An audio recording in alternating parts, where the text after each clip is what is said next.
Good morning, and welcome to day 3 of this conference. And I really hope it's not as early for you as it is for me right now. And in case it is, I'm sorry. However, I really hope I can make it worth your while. Today is about paying forward and kind of how I grew into a culture of openness, transparency, and collaboration, and still maintained my competitive advantage. Assuming you want to know who's actually talking today, my name is Marc. And as you can hear from the accent, I'm relatively new to the US.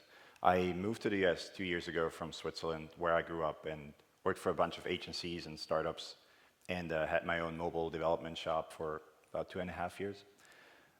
I joined the fine folks at Huge, and later in Portland, Huge King Coil. And as you can infer from the name, Huge King Coil is kind of a collaboration between the digital design lab of Dwayne King and Ian Coyle and Huge, which is headquartered in Brooklyn. And there I serve kind of as the technical architect, director, and so forth. And because everybody talks about digital innovation labs all the time, I want to quickly show you what we do out in Portland. It's a little application that we built in collaboration with Nike. It's called Making, and it's actually in collaboration with their sustainability group. And we try to make consumers and apparel designers aware of what impact their choice in material actually can have in a very easy, accessible way.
And that's it with the advertisement for today.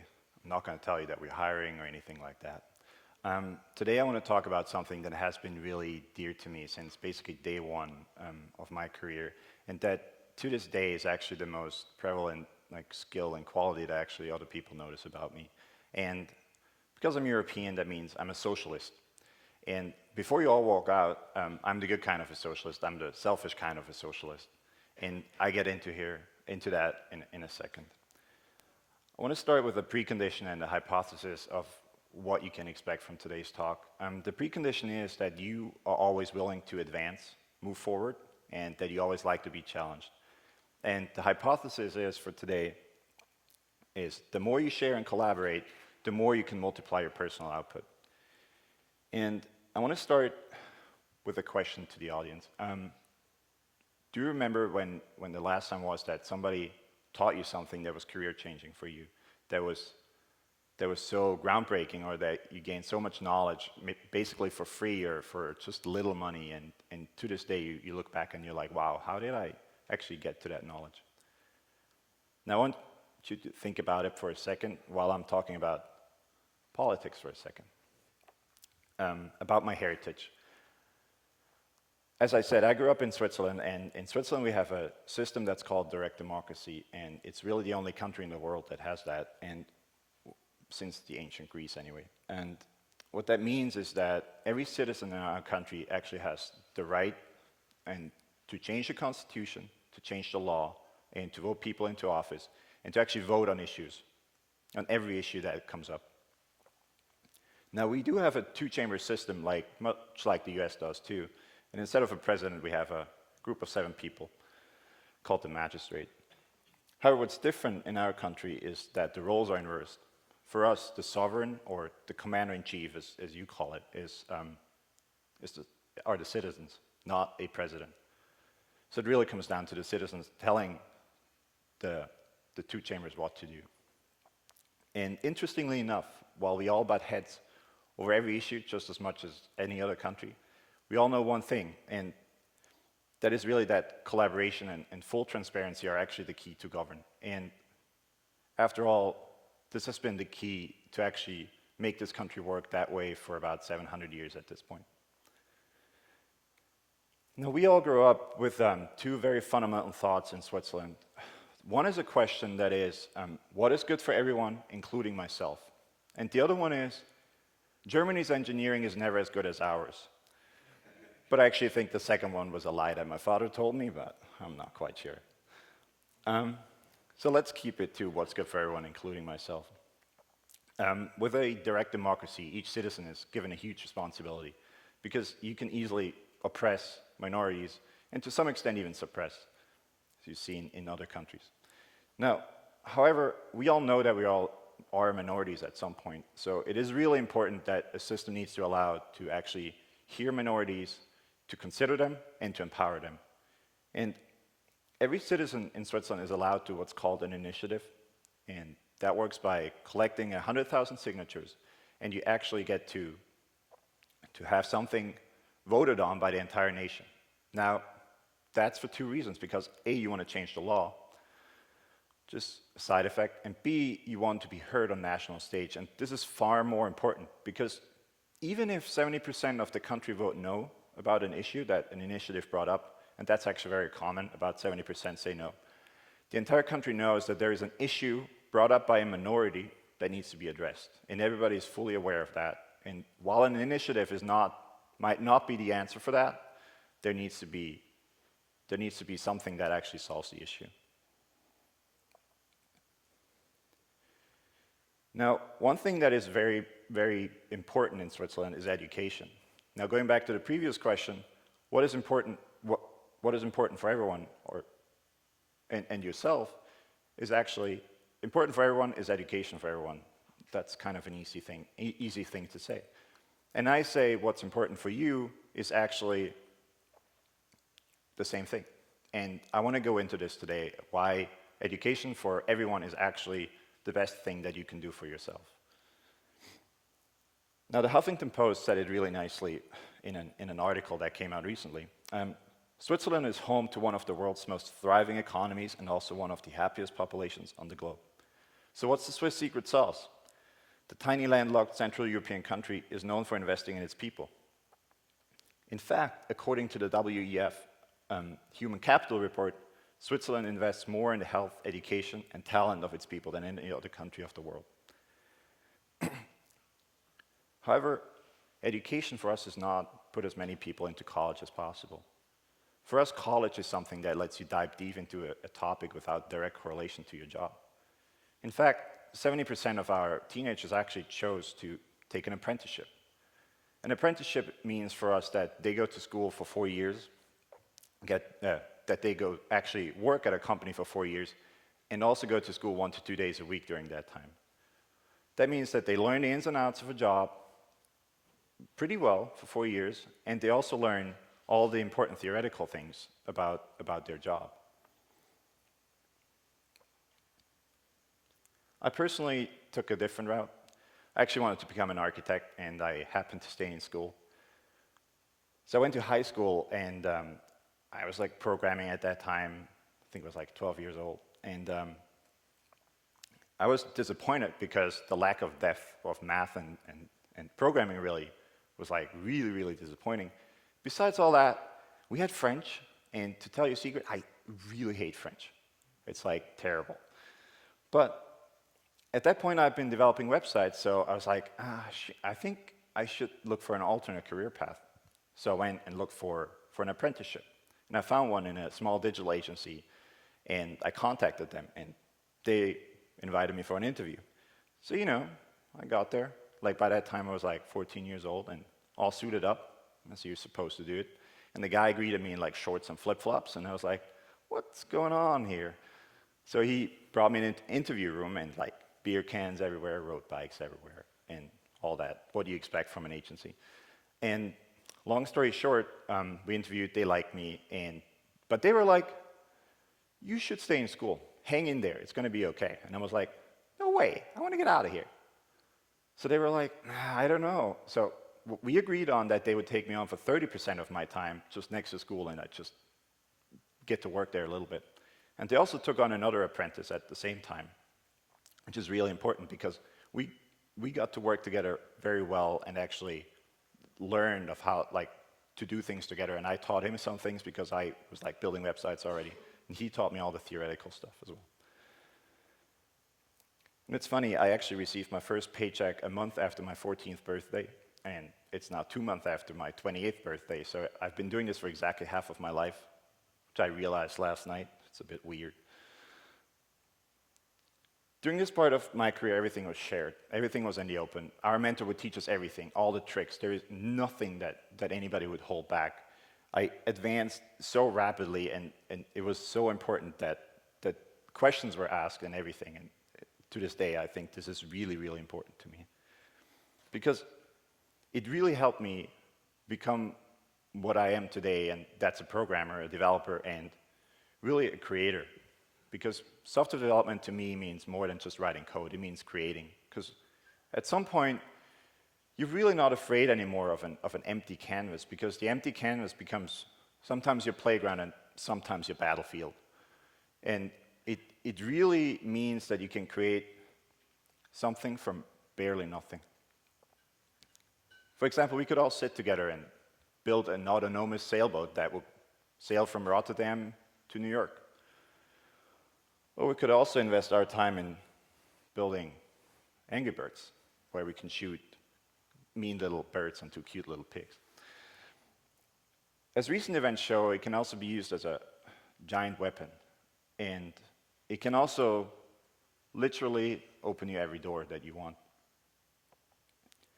And while programming is such an important part of our lives, and programs really, it's not a subject on its own. It's like math and language nowadays, but it's not taught as its own subject.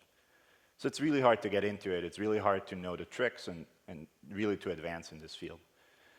Now, one way of doing that is open source. And this has long been the poster child of how the computer industry is actually a lot different than any other industry. Because think about it. People, professionals, spend hours after work to make software freely available. Like, no charge required. Sometimes they don't even require you to make stuff open source that you extended from their open source software. Just take it and go with it. Make millions and millions, like Facebook did. It's all built on an open source platform. They made millions off of it. Now, you learn a lot if you actually contribute back to open source software. And it really helped me in the first few years of my career to actually shape my thoughts, because people would actually judge me on my code, and pretty harshly. And while it made me a little bit grumpy and all that, I still think I profited a lot from actually getting feedback from other, sometimes grumpy people. Now, while this in itself is already groundbreaking, to me at least, I think it helped spark other movements of open data, and more importantly, open knowledge. Why I think this is more important is because we don't necessarily grow from open source. We grow from sharing knowledge. We really grow from helping each other out. And if you think about it, the digital world has grown so fast because we were always eager to share everything. Like from the day that the first person figured out, or the first team figured out how to network computers together, another team took it and built a network that would span the US, or a few universities in the US. And all of a sudden, we would span the entire globe. And today, we call it the internet. Now, other industries have done this as well. In the late 1950s, and I know car industry is not really the prime example for innovation, but still, they're getting there. In the late 1950s, Volvo came out with their first 3-point seat belt, the one that you have in your car today, except if you have an older car. Now, they developed that in-house and did a lot of research on it and everything. And so it would have been easy for them to put a patent on it and to not allow any other car manufacturer to actually use it, or at least charge millions and millions for it. Well, Volvo took a different approach. What Volvo did is they said, you know what? We take this patent and make it available for free for everybody, in the interest of safety and all that. Now, I sure am glad that I can sit in a car and actually get a three-point seatbelt, and I'm sure you are too. So you see, open knowledge is really, really important. And when I grew up, I had access to a lot of real brain power and knowledge and experience. Excuse me. And if this hadn't been the case of like people actually willing to share everything that they know and really thinking what's good for everyone, I would not stand here right now. However, while learning is always fun and being a student is super fun, you sign an implicit contract with that, and that is, just as you've been taught, you become the teacher at some point. And I know teaching is hard, and it's really a skill on its own, and I feel professional teachers don't get nearly enough appreciation as it is right now. However, I'm also after a different kind of teaching. I'm more after the teaching that blurs the lines between a teacher and a student. Like climbing a mountain, for example. I don't know who has climbed a mountain in here, but everyone could tell you that it's actually really hard.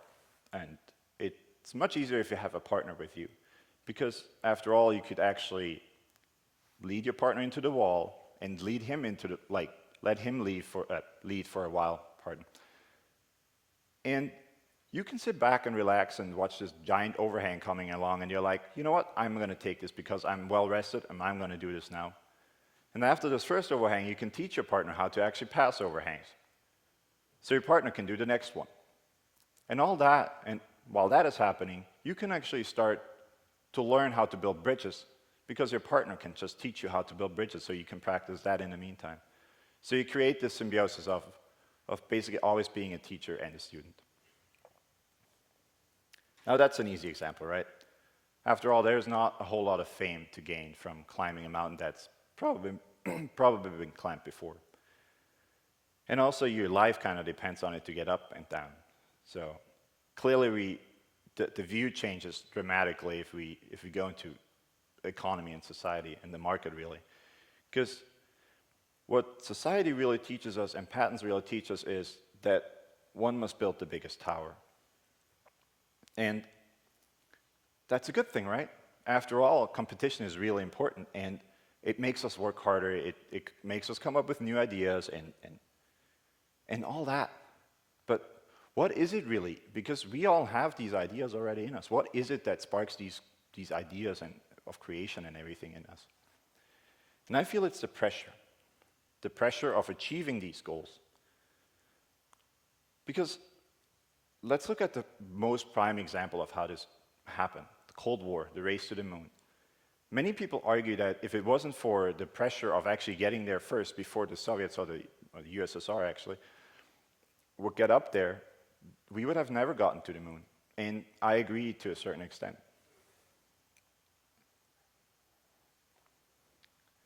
Now let's set the challenge for the rest of the presentation. I want to build the biggest tower, but I want to build it together and see who comes out on top. Now that's a steep challenge, right? How do we harness the power of market and the economy that we have now and multiply the outcome essentially? Well, the question stands if that's even possible.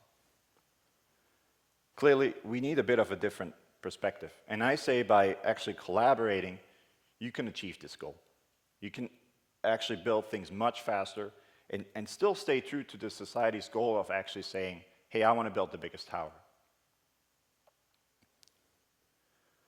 So I'm assuming you made up your minds if you had a teacher that taught you everything you know, or anything. If anybody wants to elaborate.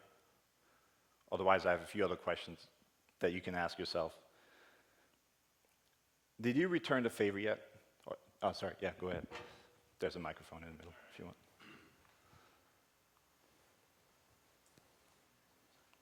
Yeah, I was actually just talking to someone about the same idea outside, and they were just like, what does it mean to be a programmer? And I talked about open source a lot. And so a couple big things that I remember learning is actually my first career at Microsoft, and in like my first 6 months, my boss was trying to teach me about being willing to ask for help more. Not exactly related to open source, but you know, as a young PM or young programmer, I wanted everyone to think I was smart, and that was very important. And not asking for help, because that would make me look weak, was very important, and I kind of learned my lesson when I was stuck at work till like 1 or 2 in the morning, trying to write this stupid email script when I could have just asked for help. Yeah. And scripting Outlook is terrible. Another second big thing was just being able to read code and learn tricks that way. Cracking open JavaScript libraries, and I'm still learning a lot by like just opening projects and reading about how Mongoose.js works and pick up crazy tricks that way. And the third big thing that I learned was I wanted to learn more about to become a better programmer and surround myself and be challenged by better programmers. And I created a meetup here in Seattle called Beer and Code because I figured people would show up if beer was in the name. Yeah. And I remember the first time I released my open source library. I mean, I look back on it now, I'm very disgusted with my code, which is a sign that I'm growing. But the first time I released this like JavaScript library to make like weird bubbles show up on the page, I was kind of terrified when I clicked submit on GitHub because, the same thing about, well, programmers are mean, but that's okay. And I learned a lot, and they made me better programmers just by going to Beer and Code and surrounding myself with people smarter than me. And so, I mean, mine is like a collection of stories of just availing myself to being challenged by strangers because we like making software better together. So that's kind of my story. It's cool. I actually think your story is like the prototype for how every programmer grows in its life, and really. And I'm assuming you returned to favor yet to other people, and you probably also shared it with a much larger audience yet, and that's really important. And I can see you also thinking that what I'm after is actually not going to work, and you already have a bunch of arguments against it, and I hear them all the time. I mean, after all, there are some obvious flaws in what I've been telling so far, because why should you actually collaborate and give up your hard-earned knowledge? It doesn't really make sense because you really worked hard for this. And as I said, you worked hard for this, so you should be actually the one who gets all the fame and should get paid for this.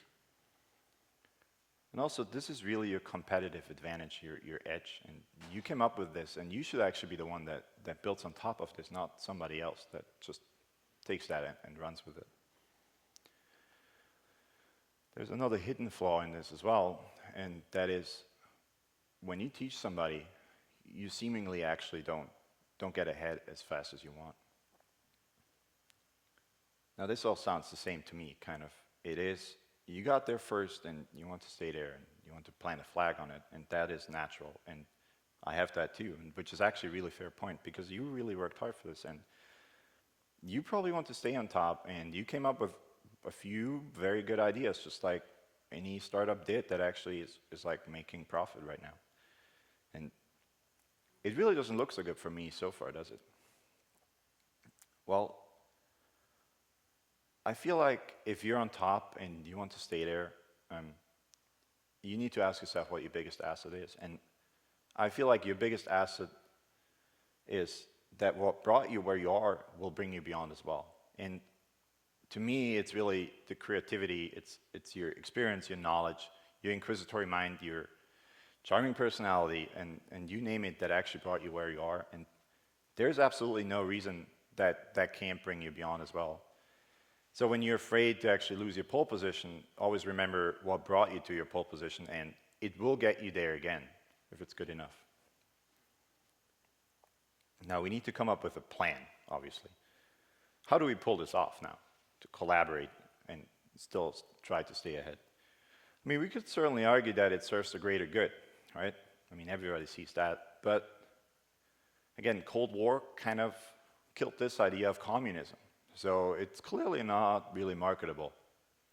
It's a nice side effect, the greater good and all that, but it's not a selling point at all. And it would also require us to change our philosophy and the way we are, really. And I personally like to design for habits and not against them. Because as I mentioned, I'm a selfish socialist. I want to profit as well. I want to profit first, and I make sure that everybody else profits, but I have this motivation to profit. So let's explore for a second. First, I want to exploit this idea of trying to stay ahead, really. Now, what happens if you collaborate and share your knowledge with other people? Well, it's easy. You stop staying ahead, right? Now, what happens if other people gain this knowledge by either work for it as well, or they gain it through espionage and all that?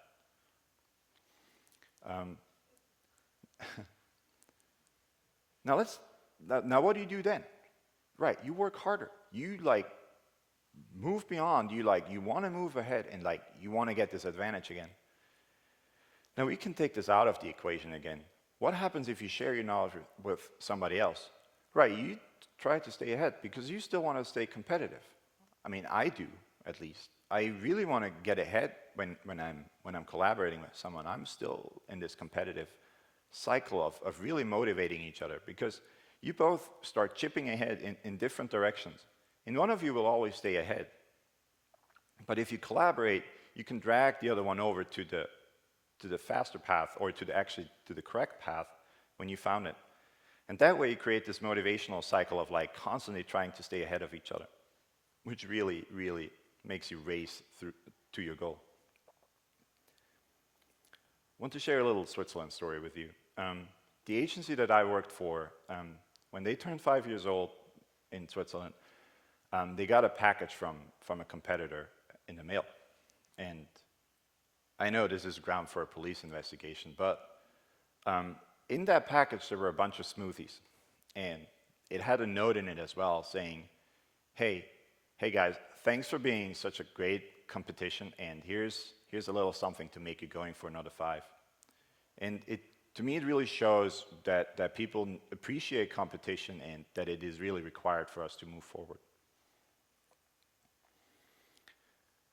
Now, teaching someone is actually like, I don't know, if you meet a personal trainer in a bar, and you don't know that's going to be your personal trainer, and you brag about how many push-ups you can do, right? So you go in the next day and you're like, right about those push-ups. It's going to bite you in the butt. So, because your ideas and ideals are going to be held against you. Because if you teach somebody and you start critiquing each other's work, your temporary student will come to you and you're like, hey, you said this here. You shut up now. I want to see how you do that as well. And it really helps you shape your own thoughts and come up with better ideals that you have and really see what you actually teach. Because if you start teaching crap, you'll actually be judged on your crap.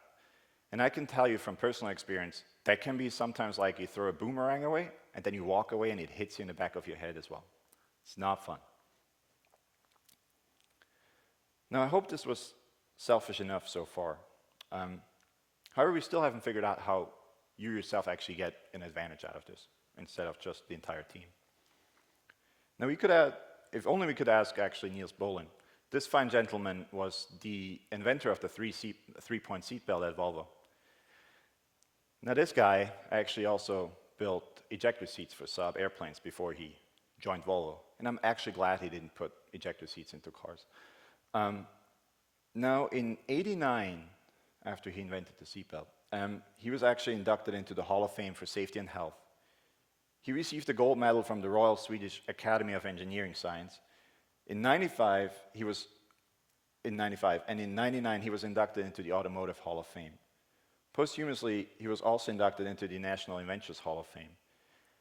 And as an engineer, I can tell you, that guy built the biggest tower right there by doing that. So it really, really paid off. Another thing that I noticed through my career is that it can create room for yourself. When you give your unique selling point away, it's inevitable that others run with it and sell the same point. Now that can either free you up for other things, so you're like, okay, somebody else is doing that, I do something completely different. And that's actually how I started with iOS development. Or you become what Dwayne King and Ian Call became for Parallax. You become what Niels Bohlin became for safety in cars. You become a thought leader. And that is a far more valuable objective than the one that has a lot more money than the other. Now, so far, what we've seen is that any player in this game can actually always opt out and go with the knowledge that they have, right? Which is not a good thing, because it doesn't really build trust. So it's important that you create an equilibrium of actually people working together where it doesn't make sense to actually leave this conglomerate of people collaborating. And it's interesting that when you teach somebody, they don't forget that, ever.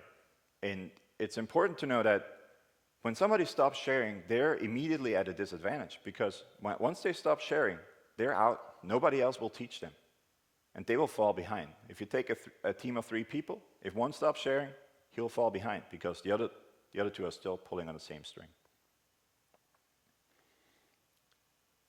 And that's actually, if you know a beautiful mind, that's actually what's really called a Nash equilibrium, when none of the players can actually choose a different path and gain an advantage. The last thing, and the most important thing of this is, the really, really paying forward part is harvest what you seed. Is you can seed 5 people with knowledge, and you really will get at least 5 plants of knowledge back. Because if you spend a little time of bringing people up to speed, teaching them a lot of things, they'll go on, they'll learn their own things, and they'll spread the news as well. So you create this snowball system of like people constantly teaching, as we heard before, of like moving on, like you taught like everybody else as well how to do what you learned. And now later on, you'll get all this collaborative knowledge that everybody else actually learned for you back, because you can go to every single one of those guys that you and women that you taught and be like, hey, what did you do there? And you get it back. That's really important. You have this condensed knowledge that other people acquired over months within the hour.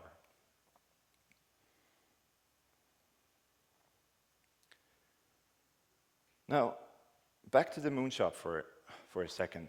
I don't know if you know that the race to the moon was actually a race between 3 parties. It wasn't between the US and the Soviets. It was actually between the US and 2 Soviet teams.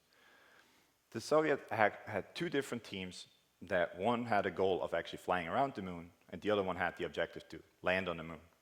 Now the interesting thing is, they didn't manage to collaborate. They built 2 different launch vehicles over that time. They didn't share any data, they didn't share any engineering knowledge, nothing, no team members. Bless you. And so this is how the space race would have looked like, or did actually look like back in the days. You have like certain teams advancing, crashing, plateauing, and like falling behind a bit while another team is gaining advantage. And in blue you see like the unit advancing as its fastest. And this is how it would look like had they collaborated. While one team is falling behind, another team can hoist them up again and bring them up to speed with how to build certain engine parts and all that. Well, they're like, oh yeah, that's great, I should have done that. You could really help each other, and we would have been much further. Because, take for example the pencil, the space pencil that we so often hear on the internet. Well, everybody believes that the Americans spent so much money on the space pen. The Americans would have actually taught the Russians that bringing graphite and wood to space is actually not the best idea, because graphite has a habit of actually conducting electricity, which can actually short-circuit your computers, and wood has a weird habit of burning when it's lit up. So how does this really look in practice? I want to share a few more examples of actually real-world examples that more or less recently happened to me. Now, when I started at Huge, everybody was talking about Agile and Scrum, and I know all those fancy terms, but we didn't really have tools to actually make this happen. Now, I came from a very, very organized Scrum background, and I knew most of the tools, but I didn't really want to deal with this. I didn't want to be the Scrum Master there. So what I did was I taught a bunch of architects how to use a tool called Greenhopper, and they were happy with that. It took them a few hours to get up to speed, what took me years to learn. But they went with it. This tool like spread through the company, and people are using it. And 3 to 4 months later, I actually got to the point where I was like, damn it, now I need to set it up for myself as well. So I walked around and was like talking to different architects how they set it up. And I saw one guy like having a slightly different setup than what I actually proposed. And I was like, this looks actually better than what I had. I wonder what he did. And he was like, I took your approach and just like did some more research, and this is what I did, and this is what you actually did wrong. And I was like, well, thank you. That took that guy 3 to 4 months to learn. It took me 15 minutes to learn. And so what happened is actually, I gave this knowledge away that I didn't want to have, and somebody else took it and actually learned other knowledge for me and made me competitive all of a sudden. It's like that garage sale when you give your old bike away that's like completely rusty, and 3 to 4 months later you're like, I need a bike, and all of a sudden the shiny new road bike shows up. That's exactly how that feels. Now, something that we can all really relate to are these little firefights. Um, you know, when you work at an agency, everybody wants to have the shiniest tools for the cheapest bidder, but with the quality of the highest bidder. That's usual. Now, I had the pleasure to work with a very talented guy out in New York when he just started out doing iPhone development.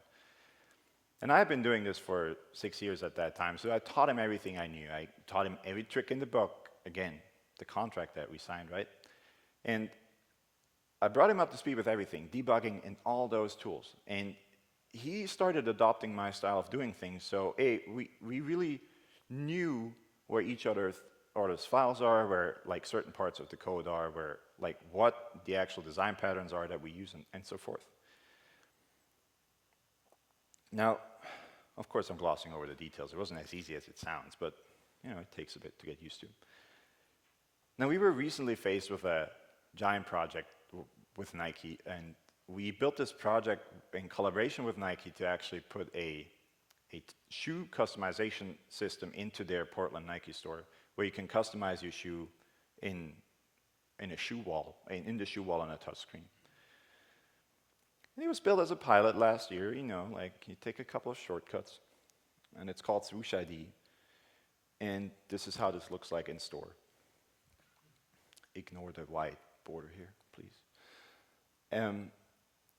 So what happens is the customer actually customizes the shoe, and the in-store assistant that you see next to it will then take the shoe and take payment, mobile payment. It was the first time that Nike actually did mobile payment in a store, and send it to production with another tool that's on an iPad.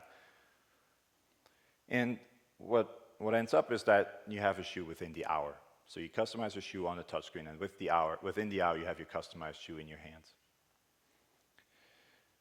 Now, one of the tasks that we were faced was to supercharge the iOS application that you just saw, and I was busy with other things. I had to integrate this in like Nike's enterprise system and really make sure that that works well. So I was having my back against the wall. Luckily, my friend in New York was available, and I requested him to be a resource on my team. And you know, you always have to bring people up to speed with your code base, because the code base was fairly large, and I had it built a year before, so it took me a second to get into it as well. But the interesting thing is, my friend in New York was able to actually get up to speed with the code just as fast as I was, because he knew exactly where everything is. He didn't have to like ask me all the time, hey, why did you build this and that? No, it was clear, because it was the same structure again. And because I taught him before, he was actually able to go through the code base and to get into the project before he was even on the project. That all happened remote. So we didn't have to fly him out to Portland and teach him everything here and like waste time. No, he did this in New York. Now, when he came over, we immediately started working. And you know, he handed my ass to me a couple of times for like building against my habits, and so I handed his ass to him for handing my ass to me. You know, we all don't like that at all. In the end, we were able to actually save development time, but 4 weeks of development time. We finished 4 weeks ahead of time, actually. And that's kind of unheard of. And also we were able to save the internal cost, but 30%, which is quite a large number. And I can tell you something, if you over-deliver for a client like Nike, that's actually a big thing. And that actually resonates really well and gives you a real competitive advantage in the end, and something that you can't measure immediately even. Another number that's very interesting is Volvo. After the introduction of the seat belts, studies actually showed that traffic accidents were reduced by 40%, or fatal traffic accidents were reduced by 40%. And in raw numbers, that means 11,000 lives are spared each year in the US alone. So clearly this is something that was worth doing. Now the last example, and one of the most powerful examples of how this collaboration and sharing with the competition really worked, is CERN. I'm assuming you're all familiar with it. Or the Large Hadron Collider specifically. It was built to discover the Higgs boson particle, as we all know, which was discovered recently. And it had a budget of $8 billion, which is not a whole lot of money. Well, for these, like, there was another project in Texas that had, like, what do I know, $50 billion of budget, but that was canceled. But $8 billion is not a whole lot of money for these kind of things. Now, I want to talk about two detectors that are along the ring. There are four, but two are really big ones. Now, one of them is the CMS. The CMS detector, it's kind of large. You see the person standing on this lift in the middle there. Was actually built to detect the Higgs boson and to also find extra dimensions and to find other particles that actually make up dark matter. And the other one, on the other side of the ring, they're actually directly opposite of the ring. That's a detector that's called ATLAS, also giant. What's interesting is ATLAS is kind of the poster child of CERN, or of the LHC. It's like the pretty boy, if you want, you know, the more prestigious. And they both were built with the same goal, but with entirely different designs. They both wanted to discover the Higgs boson particle. So what happened? Now, as I mentioned, they had the same goals. So interestingly enough, they had two different teams that would actually try to discover the Higgs boson particle. And while you think they would like to work together on this goal, it wasn't all like that, because ATLAS, as I mentioned, is like the more prestigious project. So CMS was always like, we got to find it first. And there was a fierce competition to actually get to that point. Now, if they would both be on their own, they would maybe get about $2 billion of funding. And they would end up with two tiny circles, and that would just not generate the energy that they need to actually discover the Higgs boson. So clearly they had to come together, if they wanted to or not, to build this giant ring that they could actually both work on. And to actually make matters worse, somebody else paid for it, and they wanted to have the result much, much faster than by then those two just independent researchers. So they had to share their knowledge. They constantly had to like exchange their data, their findings, like weekly meetings, see what the other team came up with. Pardon. Now that created this whole cycle of like ATLAS gave CMS data and CMS improved on those findings and was like, hey, we are better than you. And then they had to share it again, and ATLAS was like, no, we're better than you because we improved on your findings. Now in one of those meetings, both of them kind of walked in and were like, today we're going to show it. And they're like, we found the Higgs boson. And the other team was like, no, we found the Higgs boson. So in the same meeting, they actually realized they probably both found it. And it turns out ATLAS came actually up with it first. They had like a very close measurement of where it should be, and CMS improved upon it. And this really shows how a collaboration and sharing and being super transparent can really supercharge a competition. And the competition here was super important to actually be there, but also the sharing of knowledge and collaboration.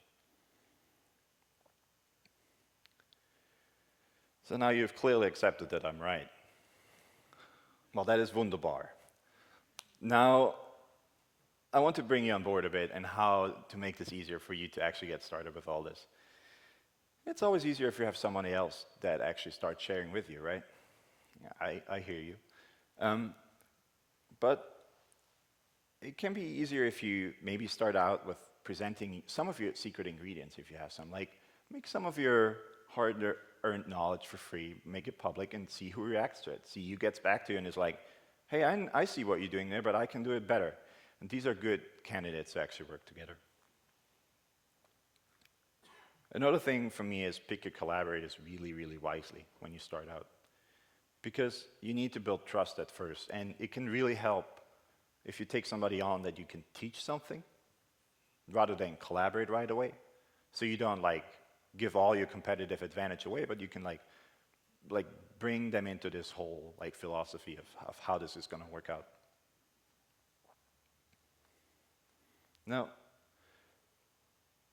I would also say be proactive. Like, go out with your coworkers and share a drink or a lunch and bring it up. Bring it up that you would like to collaborate more, that you don't mind sharing all this, and see how people react. Some people are like, what? You're in America. What are you doing? Yes, I heard that before. And I also heard like, hey, this is cool. Let's like pull together. Then build trust. And I'm also not saying do this for free. Money has always been a control mechanism and can really protect you. And setting up a contract of what's actually happening can be really important at first when two large companies collaborate or when two different agencies collaborate. But always remember that if you set a price point, that you can actually make a lot more money and be more successful if you actually work together and split the revenue at the end, because the revenue is not linear, it's probably more like exponential at the end. So you actually get more money out of it if you start sharing. Now, the collaboration between the US and the Soviets didn't have to be free, right? I mean, after all, they had like $30 billion to spend on this mission. Now, what happened is they spent that money on the same things. Like, they all built launch vehicles, and the Soviets even built 2 of them. I mean, come on. But maybe the Soviets would have had a thought about the US putting pure oxygen and flammable Velcro in their launch module, which actually took the lives of 3 astronauts in Apollo 1. And this is something that you can't estimate, and I don't want to estimate the cost of a life, but this is really also something that plays into this, that it's not only money, it can be other things too. Now, to end this, to me there is almost no limit to collaboration and sharing really, except time. And you can really harness this to actually advance yourself. Because if you share and collaborate and learn and teach, you can do this all the time. You can do this concurrently, actually. As I said, you can outsource your learning. And there are almost zero bottlenecks to actually do this because people are always willing to learn. And what I hear a lot here is the complaint about how the education is so screwed up. And I feel like if we share more and collaborate more, we can actually say, well, screw the colleges. We do it ourselves. We teach the people how to do these things and actually advance. And as I mentioned, NASA spent about $23 billion, which is $180 billion in nowadays. See, $8 billion versus $180 billion to between 61 and 69 until they actually landed on the moon. Now, the Soviets had about half of that budget, or like quarters, and to actually compete with each other. Now, how much do you think we could have actually achieved had we all worked together and had we actually like put our minds together and flew to the moon together or wherever we wanted? And you might have realized that NASA, Roscosmos, ESA, and JXA, and all those agencies actually were a little smarter than me and came up with this a few years ago, and we're like, hey, let's work together. And that's why we have this giant space laboratory floating over our heads nowadays, and really shows how there is still a competition, but it's also collaboration of making more things work than one single player can do. And to also close the circle of my heritage, the initial 3 states that actually founded Switzerland, they didn't like each other at all. I mean, they still don't. It's more jokingly now, but it's like, that state, you know. And they knew they had to come together to actually fight a common enemy, which is the Germans. No. But they had to share knowledge of how to build weapons, how to build artillery, and not artillery, like more like bow and arrow and stuff like that, to actually fight this common enemy. And the US had to do the same when they had to fight the British. And I feel like, to me, the only thing that really changed now is the common enemy. And to me, the common enemy nowadays is really inequality and poverty and things like curable diseases like malaria. It doesn't make sense not to collaborate on these things because this is the common enemy that we need to fight. And with that, I leave you to open questions on the microphone, if anybody.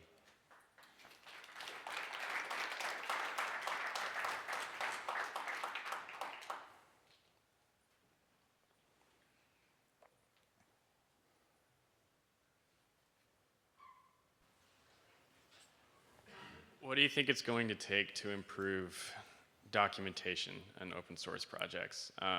There's one CMS that it's a newer CMS that I'm using to build more sites, and it's like a younger project, but I'm really kind of believing what they're trying to do.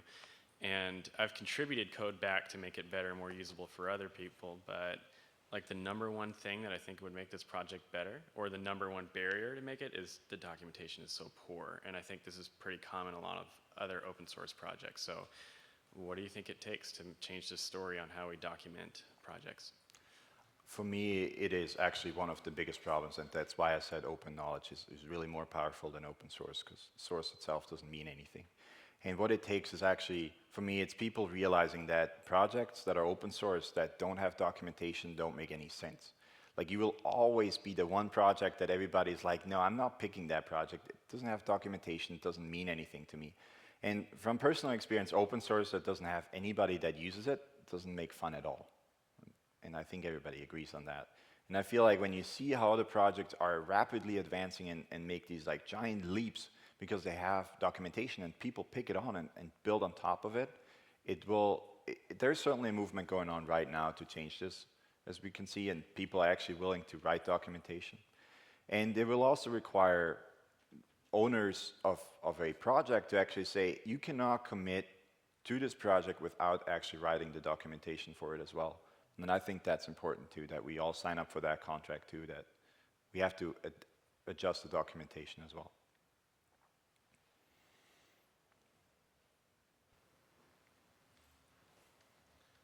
Great talk.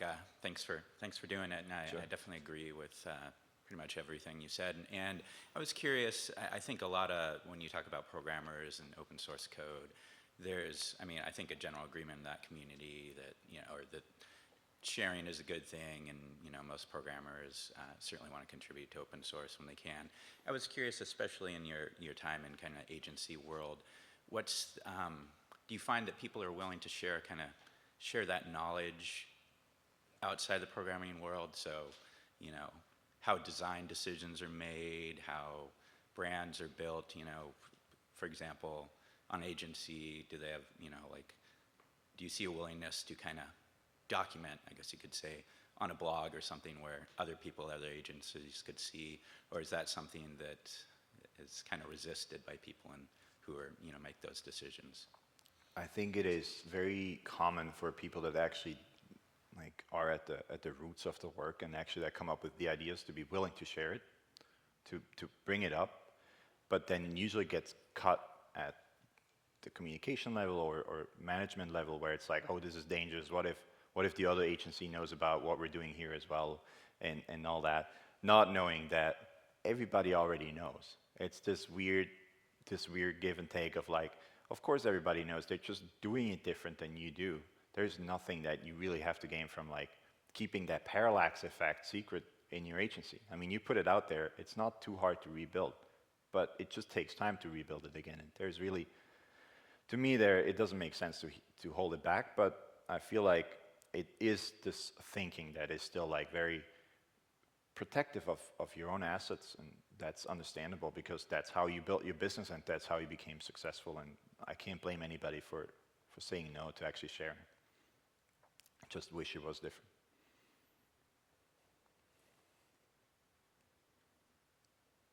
Great.